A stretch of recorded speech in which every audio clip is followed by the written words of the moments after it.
uLinda Sibuya is a god of radio. So beka inkuzi la sibeka izinkuni ubizo uNkulunkulu bakho bakaBhali nami ngibizo wami sibone uzovuthisa umlilo. Mina ngiphikisi ne. Ngeke vele ungiphikise. In fact ayikho umuntu amcomparation no Mr Magic. If kuthiwa siba frank akekho. Naze namdlalela ivideo la ifikile. I-influence negalelo abenalo in touching abanye abasakazi. Can you say the same about Chilean? I have to think phela For the fact that ufuna uqala ucabanga. Yeah. That shows ukuthi vele lento engiyishoyo iyayithola indawo. Because you don't have to think ukuthi ukhona lo muntu wakwafaka uLinda Sibuya radio. No, you don't have to think about that. If I say Linda Sibuya is a god of radio and when to Felix, for example, nginikeza amagalelo kaFelix that can match uLinda Sibuya. Phela there must be something ethi this one uNkulunkulu weredo.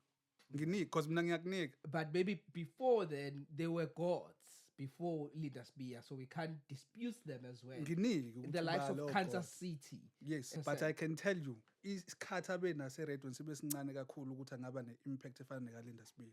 It could have been more, I agree. And it could have been it could have been bigger. Yeah. I also agree. It could have been bigger. But uqale nini wahamba nini emhlabeni? Imagine ukube mhlawumbe wahlala 25 years eradweni.